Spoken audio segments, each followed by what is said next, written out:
Hello guys, welcome back to my YouTube channel that is Mindful Moment. I hope all are doing good. ಇವತ್ತಿನ ಕ್ಲಾಸಲ್ಲಿ ನಾವು ನೋಡ್ತಿದ್ದೀರಿ ಒಂದು ಪಾಠ 4th ಸೆಮ್ದು ಯಾವುದು ಅಂದರೆ ಹಸಿವು. ಇದನ್ನು ಬರ್ದು ಎನ್ ಪ್ರಹ್ಲಾದ ರಾವ್. ಅಂದರೆ ಹಸಿವು ಅಂದರೆ ನೀವು ಪದ ಕೇಳಿಸೋದಕ್ಕೆ ನಿಮ್ಮ ಮೈಂಡಿಗೆ ಬರೋದು ಮೇನು ಅಂದರೆ ಹೊಟ್ಟೆ ಹಸಿವು. ಅಂದರೆ ಇದನ್ನು ಇಂಗ್ಲೀಷಲ್ಲಿ ಹಸಿವನ್ನ ಇಂಗ್ಲೀಷಲ್ಲಿ ಏನಂತಾರೆ ಅಂದರೆ ಹಂಗರ್ ಅಂತ ಅಂತಾರೆ. ಅಂದರೆ ಹಸಿವು ಅಂದರೆ ಮೇನ್ ಅಂದರೆ ಹೊಟ್ಟೆ ಹಸಿವು, ಮತ್ತು ಏನೇ ಒಂದು ಸಾಧಿಸ್ಬೇಕನ್ನೋ ಹಸಿವು, ಮತ್ತು ಏನೋ ಒಂದು ತಿಳ್ಕೋಬೇಕು ಅನ್ನೋ ಹಸಿವು ಅಂತ ನಾನಾ ಪದಗಳನ್ನ ಅರ್ಥ ಕೊಡುತ್ತೆ ಹಸಿವು ಅನ್ನೋ ಪದ. ಪಾಠ ಸ್ಟಾರ್ಟ್ ಮಾಡೋಕ್ಕಿಂತ ಮುಂಚೆ ಇನ್ನೂ ಯಾರು ನನ್ನ ವೀಡಿಯೋಸ್ ಫಸ್ಟ್ ಟೈಮ್ ನೋಡ್ತಿದ್ದೀರಾ, ಇನ್ನೂ ಯಾರು ನನ್ನ ಚಾನಲ್ ಸಬ್ಸ್ಕ್ರೈಬ್ ಆಗಿಲ್ಲ, ಪ್ಲೀಸ್ ಸಬ್ಸ್ಕ್ರೈಬ್ ಆಗಿ, ಲೈಕ್ ಮಾಡಿ, ಶೇರ್ ಮಾಡಿ ಆ್ಯಂಡ್ ಕಮೆಂಟ್ ಮಾಡಿ. ಬನ್ನಿ ಪಾಠ ಸ್ಟಾರ್ಟ್ ಮಾಡೋಕ್ಕಿಂತ ಮುಂಚೆ ಇವ್ರದ್ದು ಕವಿದು ಸಿಂಪಲ್ ಕವಿ ಪರಿಚಯ ನೋಡ್ಕೊಂಡು ಬರೋಣ. ಎನ್ ಪ್ರಹ್ಲಾದ ರಾವ್ ಇವರು ಜನಿಸಿರೋದು ಬಂದು 1920ಯಲ್ಲಿ. ಮತ್ತು ಇವರು ಶ್ರೀಯುತರು ಮೈಸೂರು ವಿಶ್ವವಿದ್ಯಾಲಯದ ಬೇರೆ ಬೇರೆ ಕಾಲೇಜಿನಲ್ಲಿ ಕನ್ನಡ ಅಧ್ಯಾಪಕರಾಗಿ ಕೆಲಸ ಮಾಡಿರ್ತಾರೆ. ಮತ್ತು ಇವರು ಮನ್ನನ್ನು ಹೊಂದಿರೋದು ಬಂದು 1980ಯಲ್ಲಿ ಇವರು ಮನ್ನನ್ನು ಹೊಂದಿರ್ತಾರೆ. ಇದು ಬಂದು ಇವ್ರದ್ದು ಸಿಂಪಲ್ ಕವಿ ಪರಿಚಯ. ಅಂದರೆ ಇವರು ವಿದ್ಯಾರ್ಥಿಗಳಿಗೆ ಎಂಥ ಹಸಿವು ಇರಬೇಕು ವಿದ್ಯಾರ್ಥಿಗಳಿಗೆ ಅಂತ ಈ ಪಾಠದಲ್ಲಿ ಹೇಳ್ತಾ ಹೋಗ್ತಾರೆ. ಬನ್ನಿ ಸ್ಟಾರ್ಟ್ ಮಾಡೋಣ ಪಾಠ ಪ್ರಾರಂಭದಲ್ಲಿ ಕವಿ ಏನು ಹೇಳ್ತಾ ಹೋಗ್ತಾರೆ ಅಂದರೆ, ಮಕ್ಕಳಿಗೆ ಜ್ಞಾಪಕ ಶಕ್ತಿಗಿಂತ ಜೀರ್ಣಶಕ್ತಿ ಹೆಚ್ಚು ಎಂದು ಹಿರಿಯರು ತಮಾಷೆಗಾಗಿ ಹೇಳ್ತಾರೆ ಅಂತಾರೆ. ಅವರು ತಮಾಷೆಗಾಗಿ ಅಂದರೆ ಜ್ಞಾಪಕ ಶಕ್ತಿಗಿಂತ ಜೀರ್ಣಶಕ್ತಿ ಅಂದರೆ ಜ್ಞಾಪನ ಶಕ್ತಿ ಅಂದರೆ ನಾವು ಓದಿರೋದನ್ನು ಜ್ಞಾಪನ ಇಟ್ಕೊಂಬೋದು. ಜೀರ್ಣಶಕ್ತಿ ಅಂದರೆ ಇವಾಗ ನಾವು ತಿಂದಿರೋದನ್ನ ಜೀರ್ಣ ಮಾಡ್ಕೊಳೋದು. ಅಂದರೆ ಜ್ಞಾಪನ ಇಟ್ಕೊಳೋದು ಓದಿರೋದಕ್ಕಿಂತ ನಾವು ಊಟ ಮಾಡಿದ್ದನ್ನ ಜೀರ್ಣ ಮಾಡ್ಕೊಳೋದು ಹೆಚ್ಚು ಅಂತ ಹಿರಿಯರು ತಮಾಷೆಗಾಗಿ ಹೇಳಿದರು. ಅದು ಮುಖ್ಯ ಅಂತ ಕವಿ ಹೇಳ್ತಾ ಹೋಗ್ತಾರೆ. ಮತ್ತು ಯಾರು ಚೆನ್ನಾಗಿ ಹೊಟ್ಟೆ ಹೊಡೆಯೋ ಥರ ಊಟ ಮಾಡ್ತಾರಲ್ಲ ಅವರು ಕೇಳ್ಗೊ ಬಂದಿರಬೇಕು. ಅಂದರೆ ಯಾರ ಕೈಯಲ್ಲೂ ಹಂಗೆ ತಿನ್ನೋಕ್ಕಾಗಲ್ಲ, ಅಂಥವ್ರು ತಿಂತಾರಲ್ಲ ಅಂಥವ್ರು ಕೇಳ್ಗೊ ಬಂದಿರಬೇಕು ಅಂತ ಹೇಳ್ತಾ ಹೋಗ್ತಾರೆ. ಮತ್ತು ಕವಿ ಒಂದು ಗಾದೆ ಕೂಡ ಹೇಳ್ತಾರೆ. ಏನು ಅಂದರೆ, ಮಳೆ ಬಂದರೆ ಕೆಟ್ಟದೆ, ಮಗು ಉಂಡರೆ ಕೆಟ್ಟದೆ ಅಂದರೆ ಈ ಗಾದೆ ಚೆನ್ನಾಗಿ ಊಟ ಮಾಡೋ ಮಕ್ಕಳಿಗೆ ಹೊಂದುತ್ತೆ ಅಂತ ಕವಿ ಹೇಳ್ತಾ ಹೋಗ್ತಾರೆ. ಅಂದರೆ ಮಳೆ ಬಂದರೆ ಕೆಡುತ್ತಾ, ಮತ್ತು ಮಗು ಊಟ ಮಾಡಿದ್ರೆ ಏನಾರ ಕೆಟ್ಟದಾಗುತ್ತಾ ಅಂತ ಕವಿ ಹೇಳ್ತಾ ಹೋಗ್ತಾರೆ. ಈ ಗಾದೆ ಯಾರು ಚೆನ್ನಾಗಿ ಊಟ ಮಾಡ್ತಾರಲ್ಲ ಆ ಮಕ್ಕಳಿಗೆ ಹೊಂದುತ್ತೆ ಅಂತ ಹೇಳ್ತಾ ಹೋಗ್ತಾರೆ. ಮತ್ತು ಮಕ್ಕಳು ತಿನ್ನುವುದು ಮತ್ತು ಮಳೆ ಬರುವುದು ಸಹಜ, ಆದರೆ ಅದು ಅತಿ ಆಗಕೂಡ್ದು. ಅಂದರೆ ಇವಾಗ ಎನಿ ಟೈಮು ಅಂದರೆ ಮಾರ್ನಿಂಗು, ನೈಟು, ಈವ್ನಿಂಗ್ ಎಲ್ಲ ಟೈಮು ಮಳೆ ಬಂದ್ಕೊಂಡೇ ಇದ್ಬಿಟ್ರೆ ನಮ್ಮ ರೊಟೀನು ನಡೆಯಲ್ಲ. ಹಂಗೆ ಯಾರೇ ಮಕ್ಕಳಾಗಿ ಯಾವಾಗೂ ಊಟನೇ ತಿನ್ಕೊಂಡು ಕೂತ್ಕೊಬಿಟ್ರೆ, ಅಂದರೆ ಸ್ಕೂಲ್ಗೆ ಹೋಗ್ದಿರ, ಕಾಲೇಜ್ಗೆ ಹೋಗ್ದಿರ, ಟ್ಯೂಷನ್ಗೆ ಹೋಗ್ದಿರ ಎನಿ ಟೈಮ್ ಊಟ ತಿನ್ಕೊಂಡು ಇದ್ಬಿಟ್ರೆ ಅದು ತಪ್ಪು ಅಂತ ಹೇಳ್ತಾ ಹೋಗ್ತಾರೆ. ಮತ್ತು ನಾವು ಜನರು ಬಾಯಿ ಚಪ್ಪಲಕ್ಕೆ ಊಟವನ್ನು ಊಟದ ಥರ ಮಾಡೋದು ಬಿಟ್ಟು ನಾವು ಬಾಯಿ ಚಪ್ಪಲಕ್ಕೆ ಊಟ ಅಂದರೆ ಏನು ಅಂದರೆ, ಊಟ ಅಂದರೆ ರೈಸು, ಸಾಂಬಾರು, ಮುದ್ದೆನ ತಿನ್ನಬೇಕು. ಆದರೆ ನಮ್ಮ ಬಾಯಿ ಚಪ್ಪಲಕ್ಕೆ ಅದನ್ನೆಲ್ಲ ಬಿಟ್ಟು ತಿನಿಸುಗಳನ್ನ ಅದನ್ನೇ ಬಾಯಿ ಚಪ್ಪಲ ಮಾಡ್ಕೋಕೂಡ್ದು ಅಂತ ಕವಿ ಇಲ್ಲಿ ಹೇಳ್ತಾ ಹೋಗ್ತಾರೆ. ಎಷ್ಟೇ ನಾವು ಅಂದರೆ ಬಂಡಿ ತಿಂಡಿ ಅಂದರೆ ಇಲ್ಲಿ ರೋಡಲ್ಲಿ ಸಿಗೋ ತಿಂಡಿಗಳನ್ನೆಲ್ಲ ತಿಂದರೂ ನಾವು ಊಟ ಮಾಡ್ದಂಗೆ ಅನಿಸಲ್ಲ ಅಂತ ಹೇಳ್ತಾರೆ. ಇಂದು ಬಳಗವಿದ್ದರೂ ಗಂಡನಿದ್ದ ಹಾಗಲ್ಲ. ಅಂದರೆ ಎಷ್ಟೇ ನಾವು ತಿಂಡಿಗಳನ್ನ ತಿಂದರೂ ಸಹ ನಾವು ಅನ್ನ, ಸಾಂಬಾರು, ಮುದ್ದೆ ತಿನ್ನೋ ಖುಷಿ ನಮಗೆ ಕೊಡಲ್ಲ. ಅದಕ್ಕೆ ಇಲ್ಲಿ ಏನು ಹೇಳ್ತಿರೋದಂದರೆ, ಎಷ್ಟೇ ಜನರು ಇದ್ರೂ ಅಲ್ಲಿ ಗಂಡ ಇದ್ದ ಆಗಲ್ಲ ನಮಗೆ ಅಂತ ಇಲ್ಲಿ ಕವಿ ಜನರ ಮಧ್ಯೆ ಗಂಡನ ಹೋಲಿಸ್ದಂಗೆ ತಿಂಡಿಗಳ ಮಧ್ಯೆ ನಾವು ಅನ್ನ, ಸಾಂಬಾರು, ಮುದ್ದೆನ ಹೋಲಿಸ್ತಿದ್ದಾರೆ ಎಂದು ಹಿರಿಯರ ಮಾತು. ಅಂದರೆ ಹಿರಿಯರು ಹಿಂಗೆ ಹೇಳ್ತಾರೆ ಅಂತ ಕವಿ ಇಲ್ಲಿ ಹೇಳ್ತಾ ಹೋಗ್ತಾರೆ. ಅಂದರೆ ಇಲ್ಲಿ ಯಾವುದು ಸರಿಯಾದ ಆಹಾರ ಅಂತ ಡಿಸ್ಕಸ್ ಮಾಡೋ ಟೈಮಲ್ಲಿ ಸ್ವಾಮಿ ವಿವೇಕಾನಂದ ಅವರು ಒಂದು ಮಾತು ಹೇಳ್ತಾರೆ. ಏನು ಅಂದರೆ, ಬಡವರು ಅಂದರೆ ಹೊಟ್ಟೆಗೆ ಊಟ ಇಲ್ದೇ ಸಾಯ್ತಿದ್ದಾರೆ, ಹಂಗೆ ಶ್ರೀಮಂತರು ಕೂಡ ಸಾಯ್ತಿದ್ದಾರೆ. ಯಾಕೆ ಅಂದರೆ, ಶ್ರೀಮಂತರ ಕೈಯಲ್ಲಿ ಏನು ದುಡ್ಡಿಲ್ವ ತಿನ್ನೋಕ್ಕೆ? ಆದರೆ ಬಡವರಾದರೆ ಊಟಕ್ಕೆ ತಿನ್ನೋಕ್ಕೆ ದುಡ್ಡಿರಲ್ಲ, ಸೊ ಅವ್ರು ಸಾಯೋದ್ರಲ್ಲಿ ಒಂದು ರೀಸನ್ ಇದ್ರೆ. ಬಟ್ ಶ್ರೀಮಂತರು ಯಾಕೆ ಸಾಯ್ತಿದ್ದಾರೆ ಅಂತ ಇಲ್ಲಿ ಹೇಳ್ತಾರೆ. ಯಾಕೆ ಅಂದರೆ ಅವ್ರು ತಿನ್ನೋದೆಲ್ಲ ಆಹಾರ ಆಗಿರಲ್ಲ. ಅಂದರೆ ಇವಾಗ ನೋಡೋದಾದರೆ ಇವಾಗ ಆಲ್ಮೋಸ್ಟ್ ಲಂಚ್ಗೆ, ಬ್ರೇಕ್ಫಾಸ್ಟ್ಗೆಲ್ಲ ಪಿಜ್ಜಾ, ಬರ್ಗರ್ ಅದನ್ನು ತಿನ್ಕೊಂಡು ಹೋಗ್ತಿದ್ದಾರೆ ಹೊರತು ಶ್ರೀಮಂತರು ಅಂದರೆ ಬಡವ್ರಿಗೆ ತಿನ್ನಕ್ಕೆ ಆಹಾರ ಇಲ್ಲದೆ ಸಾಯ್ತಿದ್ದಾರೆ. ಬಟ್ ಶ್ರೀಮಂತರಿಗೆ ತಿನ್ನೋಕ್ಕೆ ಊಟ ಇದ್ದರೂ ಕೂಡ ಅವ್ರು ಸಾಯ್ತಿದ್ದಾರೆ. ಯಾಕೆ ಅಂದರೆ ಈ ಪಿಜ್ಜಾ, ಬರ್ಗರ್ ಅಂತ ತಿಂದ್ಕೊಂಡು ಅವರು ಹೊಟ್ಟೆಗೆ ಕರೆಕ್ಟಾಗಿರೋ ಆಹಾರ ತಿಂದಿರ ಅವರು ಸಾಯ್ತಿದ್ದಾರೆ ಅಂತ ಇಲ್ಲಿ ಹೇಳ್ತಿದ್ದಾರೆ. ಅಂದರೆ ನಾವು ತಿನ್ನೋ ಆಹಾರ ಅಂದರೆ ನಾವು ತಿನ್ನೋ ಆಹಾರ ಎಲ್ಲ ಆಹಾರ ಅಂತ ಕರೆಯೋಕ್ಕಾಗಲ್ಲ. ಯಾವುದನ್ನು ಆಹಾರ ಅಂತ, ಊಟ ಅಂತ ಕರೀತಾರೆ ಅಂದರೆ, ಇವಾಗ ನಾವು ಏನೋ ಒಂದು ತಿಂದರೂ ಅದು ಆರಾಮಾಗಿ ಜೀರ್ಣ ಆಗಬೇಕು, ಅಂದರೆ ಡೈಜೆಸ್ಟ್ ಆಗಬೇಕು. ಅಂದರೆ ಏನು ಎಫೆಕ್ಟ್ ಆಗದಿರ ಯಾವುದು ಡೈಜೆಸ್ಟ್ ಆಗುತ್ತೋ ಅದನ್ನು ನಿಜವಾದ ಆಹಾರ ಅಂತಾರೆ. ಅಂದರೆ ಅನ್ನ ಸಾಂಬಾರು ತಿಂದರೆ ಆರಾಮಾಗಿ ಡೈಜೆಸ್ಟ್ ಆಗುತ್ತೆ. ಮತ್ತು ಮುದ್ದೆ ಸಾಂಬಾರು ತಿಂದರೆ, ಅದೇ ಪಿಜ್ಜಾ, ಬರ್ಗರ್ ಅದನ್ನು ತಿನ್ನೋಕ್ಕೋದ್ರೆ ಅವ್ರು ಹಾಕಿರೋ ಸಾಸ್ ಆಗಿರ್ಬೋದು, ಮತ್ತು ಅವ್ರು ಯೂಸ್ ಮಾಡಿರೋ ಐಟಮ್ಸ್ ಆಗಿರ್ಬೋದು, ಅದರಿಂದ ನಮ್ಗೆ ಜೀರ್ಣಶಕ್ತಿ ತುಂಬ ಕಡಿಮೆ ಆಗಿರುತ್ತೆ. ಸೊ ಯಾವುದು ಬೇಗ ಜೀರ್ಣಶಕ್ತಿ ಆಗುತ್ತಲ್ಲ ಅದು ನಿಜವಾದ ಆಹಾರ ಅಂತ ಇಲ್ಲಿ ಹೇಳ್ತಾ ಹೋಗ್ತಾರೆ. ಮತ್ತು ಪ್ರತಿನಿತ್ಯ ನಾವು ಸೇವಿಸೋದು ಎಲ್ಲ ನಾವು ಆಹಾರ ಅಂತ ಸೇವಿಸ್ತಿರೋದು ವಿಷವಾಗಿ ಸೇವಿಸ್ತಾ ಇದ್ದೀರಿ. ಅಂದರೆ ಇವಾಗ ಊಟ ತಿಂದಿದ್ದಾದ್ಮೇಲೆ ಟೀ ಕುಡಿತೀರಿ, ಅದು ಕೂಡ ಒಂಥರ ವಿಷವಾಗಿ ನಮಗಾಗುತ್ತೆ. ಮತ್ತು ಸೆಂಟ್ರಲ್ಲಿ ಬ್ರೇಕಲ್ಲಿ ಅದು ಸ್ನ್ಯಾಕ್ಸ್ ಅಂತ ಏನೇನೋ ಅಂಗಡಿ ತಿನಿಸುಗಳ್ನೆಲ್ಲ ತಿಂತೀರಿ, ಅದು ಕೂಡ ನಮಗೆ ವಿಷವಾಗಿ ನಮ್ಮನ್ನು ಸಾಯಿಸೋ ರೀತಿಗೆ ತಗೊಬಂದು ನಿಲ್ಲಿಸುತ್ತೆ ಅಂತ ಇಲ್ಲಿ ಕವಿ ಹೇಳ್ತಾ ಹೋಗ್ತಾರೆ.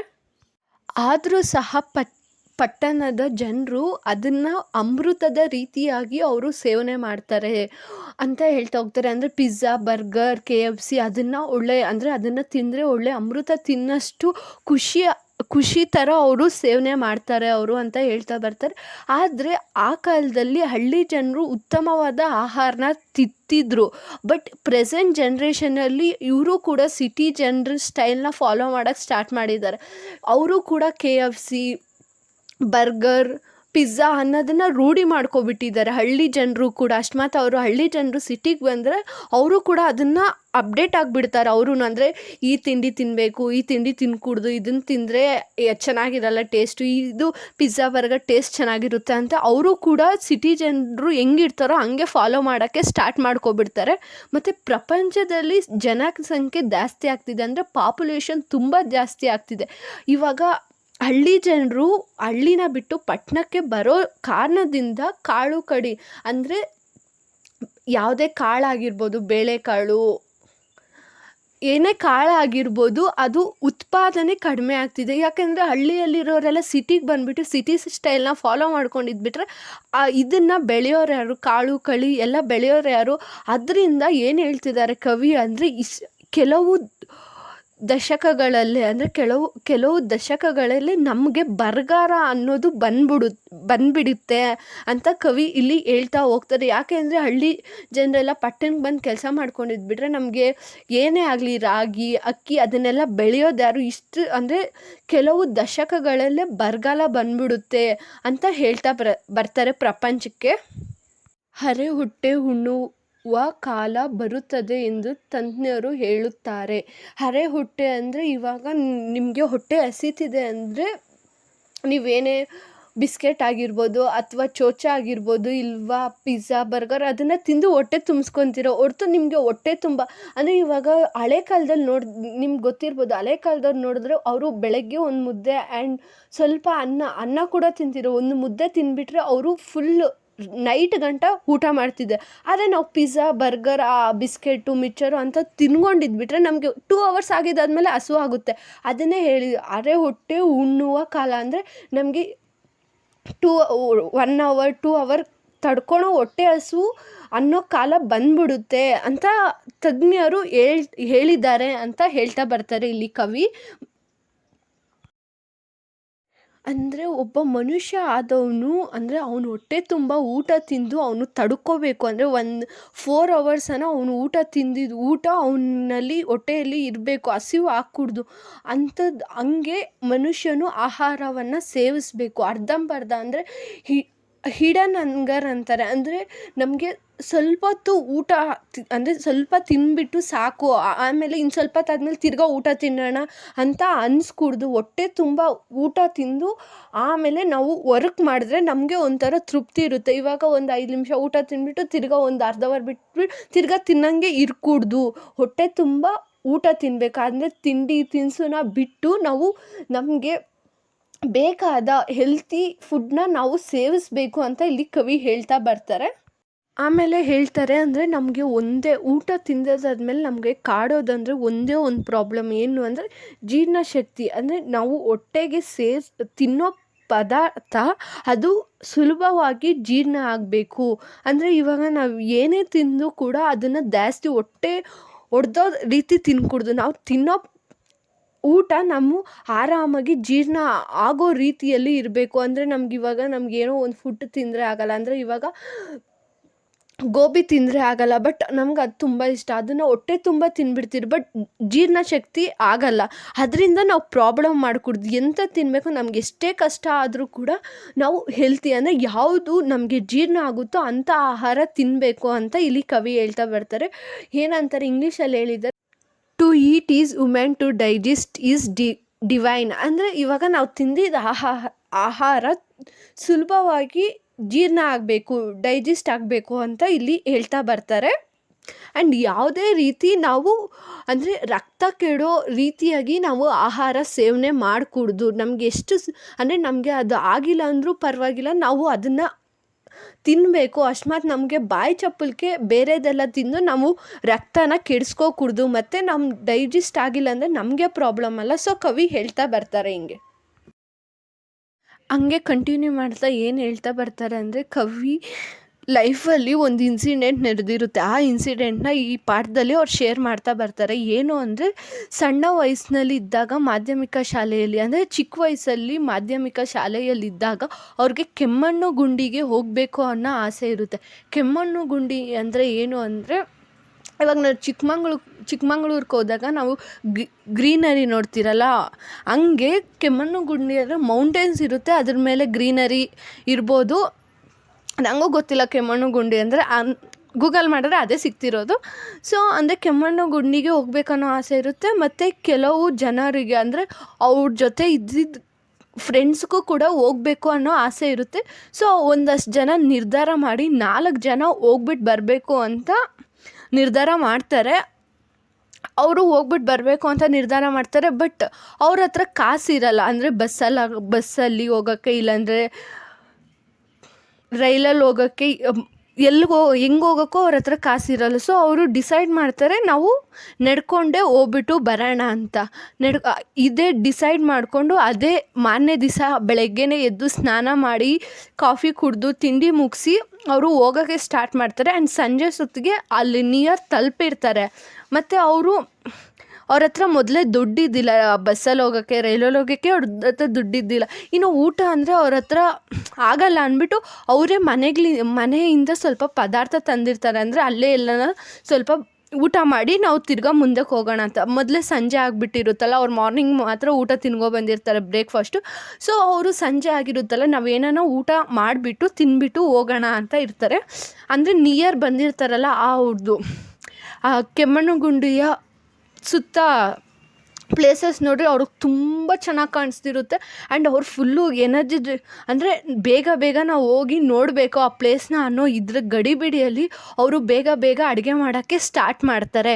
ಅಂದರೆ ಹುಡುಗರು ಅಡುಗೆ ಮಾಡೋಕ್ಕೆ ಸ್ಟಾರ್ಟ್ ಮಾಡಿದ್ರೆ ಹೆಂಗಿರುತ್ತೆ ಅಂತ ನಮ್ಗೆ ಗೊತ್ತೇ ಇರುತ್ತೆ, ಗಡಿಬಿಡಿ ಪೂರ್ತಿ ಅದಾಕು ಇದಾಕು ಅಂತ. ಇವರು ಕೂಡ 4 ಜನ ಹುಡುಗರು ಕೂಡ ಹಂಗೆ ಅಡುಗೆ ಮಾಡೋಕ್ಕೆ ಸ್ಟಾರ್ಟ್ ಮಾಡ್ತಾರೆ. 4 ಜನ ಹೋಗಿದ್ರಲ್ಲ ಅಲ್ಲಿ, ಅದರಲ್ಲಿ ಒಬ್ಬ ಸೌದೆ ತರಲು ಹೋಗ್ತಾನೆ, ಮತ್ತು ಇನ್ನೊಬ್ಬ ನೀರನ್ನ ತಗೊಬರಕ್ಕೆ ಹೋಗ್ತಾನೆ, ಮತ್ತೊಬ್ಬ ಅಂದರೆ ಚೀಲ ತಂದಿರ್ತಾರೆ ಅವರು ಸಾಮಾನು ಹಾಕ್ಕೊಂಡು, ಅಡುಗೆ ಅಂದರೆ ಏನೋ ಆಗಿರ್ಬೋದು ಅಡುಗೆ ಸಾಮಾನುಗಳು, ಅದನ್ನು ತೆಗಿತಾ ಇರ್ತಾನೆ. ಮತ್ತೊಬ್ಬ ಒಲೆನ ಸರಿ ಮಾಡಿಕೊಂಡು ಅಕ್ಕಿಯಲ್ಲಿ, ಬೇಳೆಯಲ್ಲಿ, ರವೆಯಲ್ಲಿ ಅಂತ ಕಿಸ್ಲಾಡ್ತಿರ್ತಾನೆ. ಮತ್ತು ಏನು ಮಾಡ್ತಾರೆ, ಆ ಕಿಸ್ಲಾಡ್ದಲ್ಲಿ ಅಕ್ಕಿನ ಬೇಳೆನ ಮಿಕ್ಸ್ ಮಾಡಿಬಿಡ್ತಾರೆ ಅವರು. ಆಮೇಲೆ ಅವರು ಒಬ್ಬ ಏನು ಮಾಡ್ತಿರ್ತಾನೆ, ಅದನ್ನು ಆಯ್ತಿರ್ತಾನೆ. ಅಂದರೆ ಅಕ್ಕಿನ ಬೇಳೆನ ಸಪ್ರೇಟ್ ಮಾಡೋಕ್ಕೆ ಆಯ್ತಿರ್ತಾನೆ.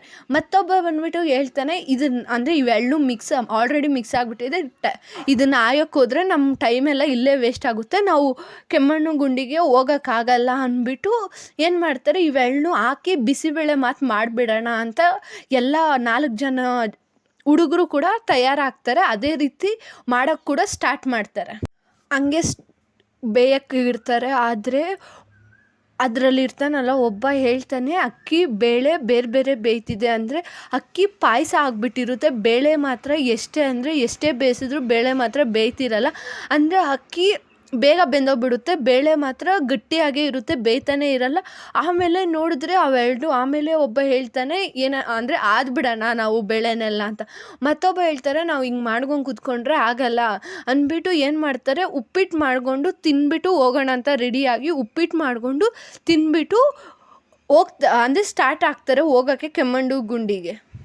ಆಮೇಲೆ ಕವಿ ಹೇಳ್ತಾ ಹೋಗ್ತಾರೆ ಏನು ಅಂದರೆ, ಹೆಚ್ಚು ಜನ ಸೇರಿದರೆ ಅಡುಗೆ ಅಂದರೆ ಸಾರು ಕೆಡುವುದು ಎಂದು ಇಂಗ್ಲೀಷಲ್ಲಿ ಒಂದು ಗಾದೆ ಇದೆ. ಅಂದರೆ ಹೆಚ್ಚು ಜನ ಸೇರಿಕೊಂಡು ಅಡುಗೆ ಮಾಡೋಕ್ಕೆ ಹೋದರೆ, ಅಂದರೆ ಇವಾಗ ಒಂದು 10 ಜನ ಇರ್ತಾರಲ್ಲ, ಅವರು ಏನಾನ ಅಡುಗೆ ಮಾಡೋಕ್ಕೆ ಹೋದರೆ ಒಬ್ಬರು ಬಂದು ಸಾಂಬಾರು ಮಾಡೋಕ್ಕೆ ತಯಾರು ಮಾಡ್ತಿದ್ರು, ಒಬ್ಬ ಬಂದು ಖಾರ ಪುಡಿ, ಇನ್ನೊಬ್ಬ ಬಂದು ಮಸಾಲೆ ಪುಡಿ, ಇನ್ನೊಬ್ಬ ಬಂದು ಉಪ್ಪು, ಅವರು ಎಷ್ಟೆಷ್ಟು ಹಾಕಬೇಕು ಅಂತ ಗೊತ್ತಿಲ್ಲ, ಬಟ್ ಅವ್ರು ಬಂದು ಹಾಕ್ತಾಯಿದ್ರು. ಅದಕ್ಕೋಸ್ಕರ ಇಲ್ಲಿ ಹೇಳ್ತಿರೋದು ಕವಿ ಏನು ಅಂದರೆ, ಹೆಚ್ಚು ಜನ ಸೇರಿದರೆ ಸಾರು ಕೆಡೋದು ಅಂತ ಇಂಗ್ಲೀಷಲ್ಲೂ ಒಂದು ಗಾದೆ ಇದೆ ಅಂತ ಇಲ್ಲಿ ಕವಿ ಹೇಳ್ತಿದ್ದಾರೆ. ಮತ್ತು ಇನ್ನೇನು ಹೇಳ್ತಿದ್ದಾರೆ ಅಂದರೆ, ಅನ್ನ ಅಂದರೆ ಸಾರು ಮಾತ್ರ ಕೆಡೋದಲ್ಲ, ಅದ್ರ ಜೊತೆ ಅನ್ನ ಕೂಡ ಕೆಟ್ಟೋಗುತ್ತೆ ಅಷ್ಟು ಹೆಚ್ಚು ಜನ ಸೇರ್ಕೊಂಡು ಅಡುಗೆ ಮಾಡೋಕ್ಕೆ ಹೋದರೆ ಅಂತ ಇಲ್ಲಿ ಹೇಳ್ತಿರೋದು. ಮತ್ತು ಹೇಳ್ತಾರೆ ಅಂದರೆ ಇವಾಗ ಯಾರು 10 ಜನಕ್ಕೆ ಸಾಂಬಾರು ಅಂದರೆ ಅಡುಗೆ ಮಾಡೋಕ್ಕೆ ಬರೋಲ್ಲ ಅಂಥವ್ರು ಸೇರಿದೆ ನಿಜವಾಗೋ ಅಡುಗೆ ಕೆಡೋದಂತೂ ನಿಜ ಅಂತ ಹೇಳ್ತಾ ಹೋಗ್ತಾರೆ. ಮತ್ತು ಅಡುಗೆನ ಸಾಹಿತ್ಯಗೆ ಹೋಲಿಸ್ತಾ ಹೋಗ್ತಾರೆ. ಅಂದರೆ ಇವಾಗ ಸಾಹಿತ್ಯ ಎಷ್ಟು ರುಚಿ ಇರುತ್ತೋ ಅಷ್ಟು ಓದೋಕ್ಕೆ ಇಂಟ್ರೆಸ್ಟ್ ಬರುತ್ತೆ ಸ್ಟೂಡೆಂಟ್ಸ್ಗೆ. ಅದೇ ರೀತಿ ಅಡುಗೆ ಚೆನ್ನಾಗಿದ್ದರೆ ಮಾತ್ರ ಎಲ್ಲರಿಗೂ ತಿನ್ನಬೇಕು ಅಂತ ಅನಿಸೋದು. ಆದರೆ ಲೇಖಕರು ಮಾಡಿರ್ತಾರಲ್ಲ ಅವ್ರ ಅಂದರೆ ಫ್ರೆಂಡ್ಸ್ ಜೊತೆ, ಅವ್ರ ಜೊತೆ ಮಾಡಿರೋ ಅಡುಗೆ ಅವ್ರಿಗೆ ತಿನ್ನಲು ಕಷ್ಟ ಆಗಿರ್ತೈತೆ, ಬಿಟ್ಟು ಬೇರೆಯವ್ರು ಯಾರನ್ನ ತಿನ್ನೋಕ್ಕೆ ಸಾಧ್ಯನಾ ಅಂತ ಹೇಳ್ತಾ ಹೋಗ್ತಾರೆ. ಅಂದರೆ ಸಾಹಿತ್ಯ ರುಚಿಯಾಗಿದ್ದರೆ ಮಾತ್ರ ಎಲ್ಲರೂ ತಗೊಳೋದು, ಹಂಗೆ ಅಡುಗೆ ರುಚಿಯಾಗಿದ್ದರೆ ಮಾತ್ರ ಎಲ್ಲರೂ ಊಟ ಮಾಡೋಕ್ಕೆ ಇಷ್ಟಪಡೋದು ಅಂತ ಹೇಳ್ತಾ ಹೋಗ್ತಾರೆ. ಆಮೇಲೆ ಕೆಮ್ಮಣ್ಣು ಗುಂಡಿನೆಲ್ಲ ನೋಡಿಕೊಂಡು ಫುಲ್ಲು ಸುಸ್ತಾಗಿಬಿಟ್ಟಿರುತ್ತೆ ಅವ್ರಿಗೆ. ಅಂದರೆ ಮನೆಗೆ ಹೋಗೋಕ್ಕೆ ಅವ್ರಿಗೆ ಎನರ್ಜಿನೇ ಇರಲ್ಲ. ಯಾಕೆ ಅಂದರೆ ಅವರು ಬೆಳಗ್ಗೆ ಮಾತ್ರ ಚೆನ್ನಾಗಿರೋ ಊಟ ತಿಂದಿರ್ತಾರೆ, ಸಾಯಂಕಾಲ ಅವರು ಬಂದು ಏನೋ ಉಪ್ಪಿಟ್ಟು ಮಾಡ್ಕೊಂಡು ತಿಂದಿರ್ತಾರೆ, ಅದು ಚೆನ್ನಾಗಿ ಕೂಡ ಇರಲ್ಲ. ಅವರು ಅಲ್ಲಿಂದ ಎಕ್ಕಿ ಇಳ್ದು ಅದನ್ನು ಫುಲ್ಲು ಸುಸ್ತಾಗಿಬಿಟ್ಟಿರ್ತಾರೆ, ಅವ್ರ ಕೈಯಲ್ಲಿ ನಡೆಯೋಕ್ಕೆ ಎನರ್ಜಿನೇ ಇರಲ್ಲ. ಸೊ ಅವರು ನಿರ್ಧಾರ ಮಾಡ್ತಾರೆ ಏನು ಅಂದರೆ, ನನ್ನ ಸ್ನೇಹಿತರ ನೆಂಟರ ಮನೆಯಲ್ಲಿ ನಾವು ಉಳ್ಕೊಂಡು ಮಾರ್ನಿಂಗ್ ಎದ್ದು ಹೋಗೋಣ ಅಂತ ಅವರು ಡಿಸೈಡ್ ಮಾಡ್ತಾರೆ. ಅದೇ ರೀತಿ ಒಬ್ಬ ನೆಂಟರ ಮನೆಗೆ ಹೋಗ್ತಾರೆ.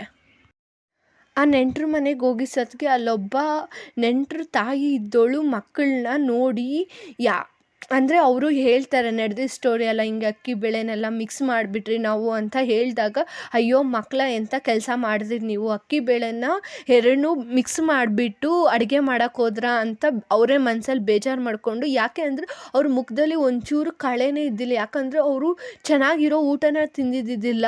ಸೊ ಅವ್ರ ಮುಖ ನೋಡಿ ಅವ್ರಿಗೆ ಬೇಜಾರಾಗ್ಬಿಟ್ಟಿರುತ್ತೆ. ಅದು ಅಂದರೆ ರಾತ್ರಿ 8:15 ಆಗಿರುತ್ತೆ. ಆ ಟೈಮಲ್ಲಿ ಅಂದರೆ ಆ ತಾಯಿ ತೆಂಗಿನ ತುರಿ ಹಾಕಿ ಗೊಜ್ಜು ಮಾಡಿ ಅನ್ನ ಮಾಡಿ ಮಜ್ಜಿಗೆನ ಕೊಡ್ತಾರೆ. ಅವರು 10:15 ಸಮಯಕ್ಕೆ ಊಟನ ತಿಂದು ಮುಗಿಸ್ತಾರೆ. ಅಂದರೆ ಅವರು ತಿಂದಿರ್ತಾರಲ್ಲ ಆ ಊಟನ ರುಚಿನ ಲೇಖಕರು ಮರೆಯೋಕ್ಕೆ ಸಾಧ್ಯನೇ ಇಲ್ಲ ಅಂತ ಹೇಳ್ತಾ ಹೋಗ್ತಾರೆ.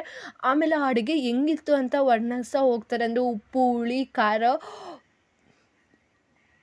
ಒಗ್ಗರಣೆ, ಹಿಂಗು ಎಲ್ಲವೂ ಸರಿ ಇತ್ತು. ಅಂದರೆ ಎಲ್ಲ ಪದಾರ್ಥ ಅಂದರೆ ಸಾಂಬಾರಿಗೆ ಯಾವ್ಯಾವ ಪದಾರ್ಥ ಹಾಕ್ತಿರಲ್ಲ ಅದೆಲ್ಲ ಕರೆಕ್ಟಿಗೆ ಹಾಕಿದ್ರು ಅಂತ ಹೇಳ್ತಾ ಹೋಗ್ತಾರೆ.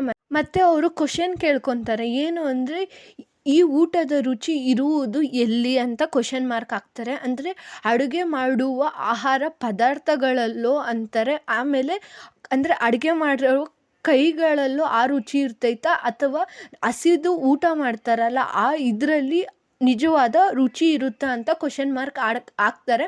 ಮತ್ತು ಇನ್ನೊಂದು ಸಾಹಿತ್ಯನ ತಗೊಬರ್ತಾರೆ, ಸಾಹಿತ್ಯದ ಸವಿ ಇರುವುದೆಲ್ಲಿ ಅಂತ ಅಲ್ಲೂ ಕ್ವಶನ್ ಮಾರ್ಕ್ ಹಾಕ್ತಾರೆ. ಆಮೇಲೆ ಅವರು ಹೇಳ್ತಾರೆ, ಅಂದರೆ ಅವರು ಸಾಹಿತ್ಯಕ್ಕೆ ಬೇಕಾಗಿ ಬಳಸುವ ವಸ್ತುಗಳಲ್ಲೋ ಅಥವಾ ಅಂದರೆ ಕವಿ ದೃಶ್ಯ ಅಂದರೆ ಅವ್ರು ಇಮ್ಯಾಜಿನ್ ಮಾಡ್ಕೊಂಡು ಬರೀತಾರಲ್ಲ ಅದರಲ್ಲಿ ನಿಜವಾದ ಸಾಹಿತ್ಯದ ಸವಿ ಇದೆಯಾ, ಅಥವಾ ಅದೆಲ್ಲ ಅಂದರೆ ಫುಲ್ಲು ಬರೆದಿದ್ದಾದಮೇಲೆ ಪಡೆಯುವ ಶೈಲಿಯ ಪದಗಳಲ್ಲೋ ಅಂತ ಅವರು ಕ್ವಶನ್ ಆಗ್ತಾ ಹೋಗ್ತಾರೆ. ನಿಜವಾದ ರುಚಿ ಇರುವುದು ಎಲ್ಲಿ ಅಂತ ಊಟ ಮತ್ತು ಸಾಹಿತ್ಯದ ಬಗ್ಗೆ ಕ್ವಶನ್ ಮಾರ್ಕ್ ಆಗ್ತಾ ಹೋಗ್ತಾರೆ.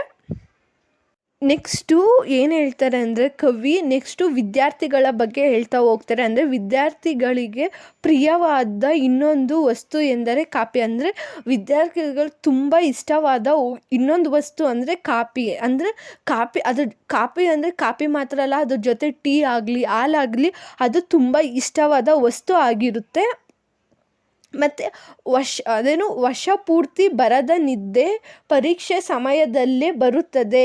ಅಂದರೆ ಒಂದು ವರ್ಷ ಪೂರ್ತಿ ಬರದ ನಿದ್ದೆ ನೈಟು, ಅಂದರೆ ಪರೀಕ್ಷೆ ನಾಳೆ ಅಂದರೆ ಈ ನೈಟ್ ನಾವು ಕುತ್ಕೊಂಡು ಓದ್ತಿರಲ್ಲ, ಆ ಟೈಮಲ್ಲೇ ಆ ನಿದ್ದೆ ಬರುತ್ತೆ. ಆ ನಿದ್ದೆನ ಅವಾಯ್ಡ್ ಮಾಡೋಕ್ಕೆ ನಾವೇನು ಮಾಡ್ತೀರಿ, ಟೀ ಕಾಫಿ ಹಾಲು ಅಂತ ನಾವು ಸೇವನೆ ಮಾಡ್ತೀರಲ್ಲ, ಆ ಸೇವನೆ ಮಾಡಿದ್ರೂ ಸಹ ನಾವು ನಿದ್ದೆ ಮಾಡ್ತೀರಿ, ಓದೋದಂತೂ ಸುಳ್ಳು ಅಂತ ಕವಿ ಇಲ್ಲಿ ಹೇಳ್ತಾ ಬರ್ತಾರೆ ವಿದ್ಯಾರ್ಥಿ ಬಗ್ಗೆ.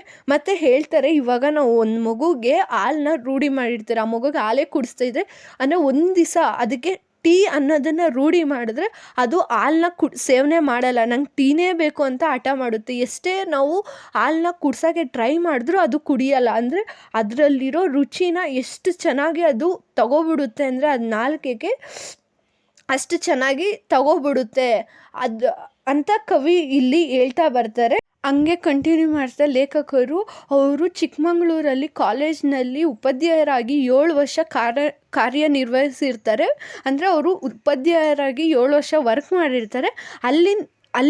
ಅಲ್ಲಿದ್ದಾಗ ಅವ್ರಿಗೆ ಏನು ಅನಿಸ್ತು ಅದ್ರ ಬಗ್ಗೆ ಅಂತ ಹೇಳ್ತಾ ಹೋಗ್ತಾರೆ. ಅಲ್ಲಿನ ಸ್ವಾರಸ್ಯವನ್ನು ಇಲ್ಲಿ ಹೇಳ್ತಾ ಹೋಗ್ತಾರೆ. ಏನು ಅಂದರೆ ಚಿಕ್ಕಮಂಗ್ಳೂರಲ್ಲಿ ಸ್ವಾರಸ್ಯ ಅಂದರೆ ತುಂಬ ಚೆನ್ನಾಗಿರೋ ಪ್ಲೇಸ್ ಅಂತ ನೋಡೋದಾದರೆ ಏನು ಅಂದರೆ ಚಂದ್ರದ್ರೋಣ ಪರ್ವತ ಅಂತ ಹೇಳ್ತಾ ಹೋಗ್ತಾರೆ. ಮತ್ತು ಹೇಳ್ತಾರೆ ಅದನ್ನು ಬಾಬನ್ ಬುಡನ್ಗಿರಿ ಅಂತ ಕರೀತಾರೆ ಅಂತಲೂ ಕೂಡ ಹೇಳ್ತಾರೆ.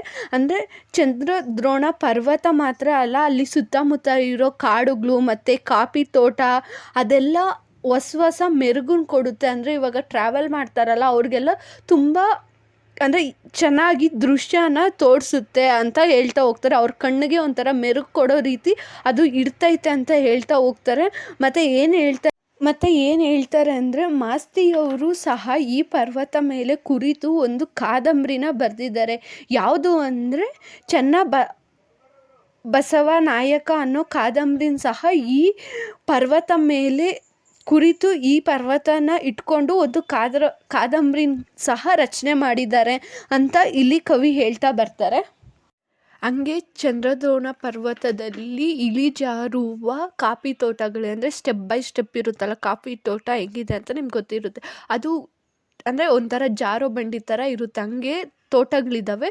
ತೋಟದ ಮಧ್ಯದಲ್ಲಿ ಮಾಲೀಕರ ಮನೆಗಳಿರ್ತವೆ, ಬಂಗಲೆಗಳಿದ್ದಾವೆ. ಅಂದರೆ ಅವ್ರದ್ದು ಮನೆಗಳಿರ್ತವೆ. ಮತ್ತು ತಣ್ಣನೆ ಬೀಸುವ ಗಾಳಿ ಇರುತ್ತೆ. ಅಲ್ಲಿ ಹೃದಯಕ್ಕೆ ಒಂಥರ ಖುಷಿ ಕೊಡೋ ಥರ ಬೀಸುವ ಗಾಳಿ ಇರುತ್ತೆ. ಅಂದರೆ ನೀವು ನೋಡೇ ಇರ್ತೀರ, ಕಾಫಿ ತೋಟದಲ್ಲಿ ಯಾವಾಗಲೂ ತಣ್ಣನೆ ಗಾಳಿ ಬೀಸ್ತಾ ಇರುತ್ತೆ. ಯಾಕಂದರೆ ಅದು ಮಳೆಗಾಲ, ಅಂದರೆ ಮಳೆ ಬರೋ ಥರ ಮೋಡ ಮುಚ್ಕೊಂಡು ತಣ್ಣಗೆ ಗಾಳಿ ಬೀಸ್ತಾ ಇರುತ್ತೆ.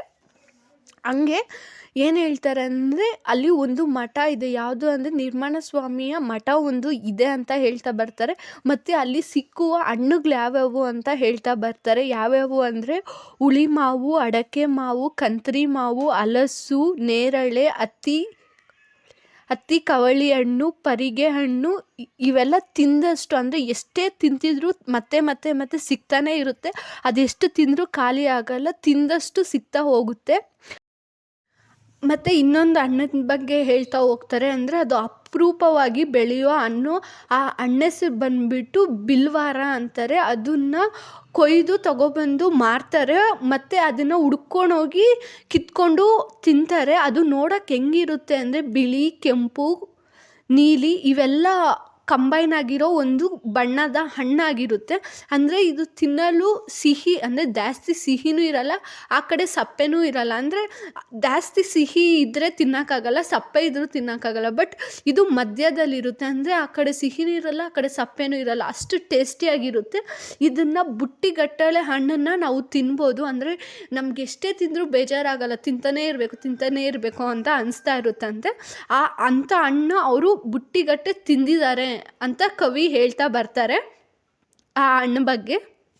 ನೆಕ್ಸ್ಟು ಕವಿ ಏನು ಹೇಳ್ತಾ ಹೋಗ್ತಾರೆ ಅಂದರೆ, ಚಿಕ್ಕಮಂಗ್ಳೂರಲ್ಲಿರೋ ಜನಕ್ಕೆ ಏಪ್ರಿಲ್ ತಿಂಗಳು ಒಂದು ವಿಶೇಷವಾದ ಮಾಸ, ಅಂದರೆ ಒಂದು ವಿಶೇಷವಾದ ತಿಂಗಳಾಗಿರುತ್ತೆ, ಒಂದು ಸ್ಪೆಷಲ್ ಮಂತ್ ಆಗಿರುತ್ತೆ. ಯಾಕೆ ಅಂದರೆ ಆ ವರ್ಷದಲ್ಲೇ ಅವ್ರಿಗೆ ಆಗು ಹೋಗುಗಳನ್ನೆಲ್ಲ ನಿರ್ಧರಿಸುವ ಮಾಸ. ಅಂದರೆ ಆ ಇಯರಲ್ಲಿ, ಆ ಮಂತಲ್ಲಿ ಅವ್ರಿಗೆ ಅಂದರೆ ಆಗು ಹೋಗುಗಳು, ಅಂದರೆ ಅವ್ರು ಹಾಕೋ ಬೆಳೆ ಬೆಳೆಯೋದು ಇಲ್ಲ ಬೆಳೆದಿರ ಇರೋದನ್ನೆಲ್ಲ ನಿರ್ಧರಿಸುವ ಒಂದು ಮಂತ್ ಆಗಿರುತ್ತೆ. ಅದಕ್ಕೆ ಹೇಳ್ತಿದ್ದಾರೆ ಏನು ಅಂದರೆ, ಆವಾಗ ಮಳೆ ಬಂದರೆ, ಅಂದರೆ ಏಪ್ರಿಲ್ ತಿಂಗಳಲ್ಲಿ ಮಳೆ ಬಂದರೆ ಕಾಫಿ ಬೆಳೆ, ಅಂದರೆ ಕಾಫಿ ತೋಟ ಆ ಬೆಳೆ ಚೆನ್ನಾಗಿ ಆಗುತ್ತೈತೆ. ಆಗಿ ಮರಗಳು, ಅಂದರೆ ಬೆಟ್ಟದ ಮೇಲಿಂದ ಹೂಗಳು ಹರಡುತ್ತೆ. ಅಂದರೆ ಇವಾಗ ಯಾವುದೇ ಗಿಡ ಆಗಲಿ, ಗಿಡ ಆಗಿ ಆಮೇಲೆ ತಾನೇ ಹೂವು ಬಿಡೋದು ಚೆನ್ನಾಗಾದರೆ, ಹಂಗೆ ಕಾಫಿ ಕೂಡ ಮಳೆ ಆದರೆ ಚೆನ್ನಾಗಿ ಅದು ಹೂವು ಬಿಡುತ್ತೆ. ಚೆನ್ನಾಗಿ ಮಳೆ ಆಗಿ ತೋಟ ಆದರೆ ಅದರಲ್ಲಿ ಹೂವು ಬಿಡುತ್ತೆ. ಆ ಹೂವು ನೋಡೋಕ್ಕೆ ಹೆಂಗಿರುತ್ತೆ ಅಂದರೆ, ಸೇಮ್ ನೀವು ದಾಸವಾಳ ಅಂದರೆ ಕಾಕಡ ಹೂವು ನೋಡಿರ್ತೀರಲ್ಲ, ಸೇಮ್ ಅದೇ ರೀತಿ ಇರುತ್ತೆ. ನೀವು ನೋಡಿಲ್ಲ ಅಂದರೆ ಗೂಗಲಲ್ಲಿ ಸರ್ಚ್ ಮಾಡಿದ್ರೆ ನಿಮ್ಗೆ ಗೊತ್ತಾಗುತ್ತೆ. ಸೇಮ್ ಹೆಂಗೆ ಕಾಕಡ ಹೂವು ಇರುತ್ತೆ, ಬಟ್ ಅದು ಲೇಯರ್ಸ್ ಇರುತ್ತೆ. ಕಾಕಡ ಹೂವು ಒಂದೇ ಲೇಯರ್ ಇರುತ್ತೆ ಮೇಲೆ, ಬಟ್ ಅದರಲ್ಲಿ ತುಂಬ ಲೇಯರ್ಸ್ ಇರುತ್ತೆ.